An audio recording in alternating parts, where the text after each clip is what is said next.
भारत का इतिहास। शारीरिक रूप से आधुनिक मानव पहली बार पहुंचे। भारतीय उपमहाद्वीप 73,000 और के बीच 55,000 साल पहले सबसे पहले ज्ञात। मानव दक्षिण एशिया में 30,000 तक रहता है। बहुत साल पहले दक्षिण एशिया में सेडेंटरीनेस शुरू हुआ। लगभग 7,000 ईसा पूर्व 4,500 ईसा पूर्व तक जीवन का निपटान किया। तेजी से फैल गया था और धीरे धीरे सिंधु घाटी सभ्यता में विकसित, जो 2,500 ईसा पूर्व और 1,900 के बीच फला फूला। वर्तमान पाकिस्तान और उत्तर पश्चिमी भारत में बीसीई दूसरी सहस्राब्दी ईसा पूर्व में लगातार सूखे के कारण तितर बितर करने के लिए सिंधु घाटी की आबादी बड़े शहरी केंद्रों से गांवों तक इंडो आर्यन जनजातियां पंजाब से चली गईं। प्रवास की कई लहरों में मध्य एशिया वैदिक अवधि 1,500 ईसा पूर्व थी। उनके बड़े की रचना द्वारा चिह्नित भजनों का संग्रह वेद सामाजिक संरचना को वर्णा प्रणाली के माध्यम से स्तरीकृत किया गया था, जो आज तक कायम है। देहाती और खानाबदोश इंडो आर्यन पंजाब से गंगा के मैदान में फैल गए। 600 ईसा पूर्व के आसपास एक नई अंतर्राज्यीय संस्कृति उत्पन्न हुई। फिर छोटा सरदार जनपद को बड़े राज्यों महाजनपद में समेकित किया गया। एक दूसरा शहरीकरण हुआ, जो नए तपस्वी आंदोलनों और धार्मिक के उदय के साथ आया। जैन धर्म और बौद्ध धर्म के उदय सहित अवधारणाएं। उत्तरार्ध को उपमहाद्वीप की धार्मिक संस्कृतियों के साथ संश्लेषित किया गया था, जिससे हिंदू धर्म को बढ़ावा मिला। चंद्रगुप्त मौर्य ने नंदा साम्राज्य को उखाड़ फेंका और प्राचीन भारत मौर्य साम्राज्य में पहला महान साम्राज्य स्थापित किया। मौर्य साम्राज्य 185 ईसा पूर्व में ढह जाएगा। तत्कालीन सम्राट की हत्या अपने सामान्य पुष्यमित्रा द्वारा बृहदत शुंगा ने फार्म बनाया। उपमहाद्वीप के उत्तर और उत्तर पूर्व में शुंग साम्राज्य, जबकि ग्रीको बैक्ट्रियन साम्राज्य उत्तर पश्चिम का दावा करेगा और इंडो ग्रीक किंगडम मिला।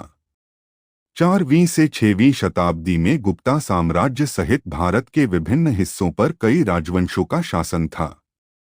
यह अवधि एक हिंदू धार्मिक और बौद्धिक पुनरुत्थान के साक्षी है। ज्ञात है भारत के शास्त्रीय या स्वर्ण युग के रूप में भारतीय सभ्यता, प्रशासन के पहलू, संस्कृति और धर्म एशिया के अधिकांश हिस्सों में फैल गया, जिसके कारण क्षेत्र में भारतीय राज्यों की स्थापना हुई, जिससे ग्रेटर का गठन हुआ। भारत के बीच सबसे महत्वपूर्ण घटना 7वीं और 11वीं शताब्दी कन्नौज पर केंद्रित त्रिपक्षीय संघर्ष था। दक्षिणी भारत से कई शाही शक्तियों का उदय देखा।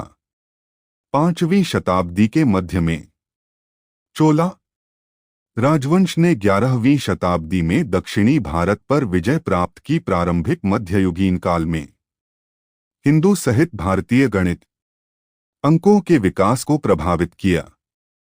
अरब में गणित और खगोल विज्ञान, दुनिया हिंदू नाम अरबी अंक प्रणाली के निर्माण सहित इस्लामी विजय ने आधुनिक अफगानिस्तान और सिंध में 8वीं शताब्दी की शुरुआत में सीमित अतिक्रमण किया। इसके बाद महमूद गजनी के आक्रमण हुए। दिल्ली सल्तनत थी। मध्य एशियाई तुर्कों द्वारा 1286 में स्थापित किया गया था, जिन्होंने 14वीं शताब्दी की शुरुआत में उत्तरी भारतीय उपमहाद्वीप के एक प्रमुख हिस्से पर शासन किया था। लेकिन 14वीं शताब्दी के अंत में गिरावट आई और डेक्कन सल्तनतों के आगमन को देखा। घनी बंगाल सल्तनत भी एक प्रमुख शक्ति के रूप में उभरी, जो 3 शताब्दियों तक चली। इस अवधि में भी उभरता देखा गया कई शक्तिशाली हिंदू राज्य, विशेष रूप से विजयनगर साम्राज्य और राजपूत राज्य। 15वीं शताब्दी में सिख धर्म का आगमन हुआ। प्रारंभिक आधुनिक काल 16वीं शताब्दी में शुरू हुआ, जब मुगल साम्राज्य पर विजय प्राप्त हुई। अधिकांश भारतीय उपमहाद्वीप सिग्नलिंग प्रोटो-औद्योगिकीकरण बन रहा है। सबसे बड़ी वैश्विक अर्थव्यवस्था और विनिर्माण शक्ति मुगलों को नुकसान हुआ। 18वीं शताब्दी की शुरुआत में धीरे धीरे गिरावट, जिसके लिए अवसर प्रदान किए गए।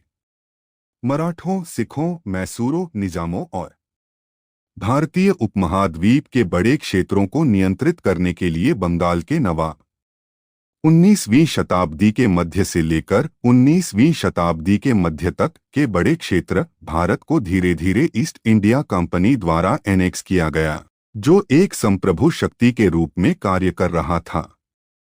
ब्रिटिश सरकार की ओर से भारत में कंपनी के शासन में असंतोष का नेतृत्व किया।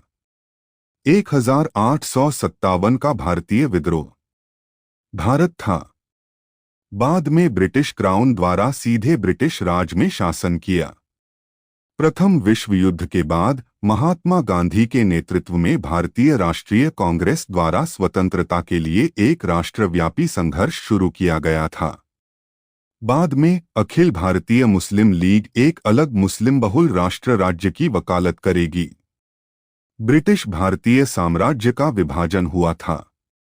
अगस्त 1947 को भारत के डोमिनियन और पाकिस्तान के डोमिनियन में प्रत्येक ने अपनी स्वतंत्रता प्राप्त की।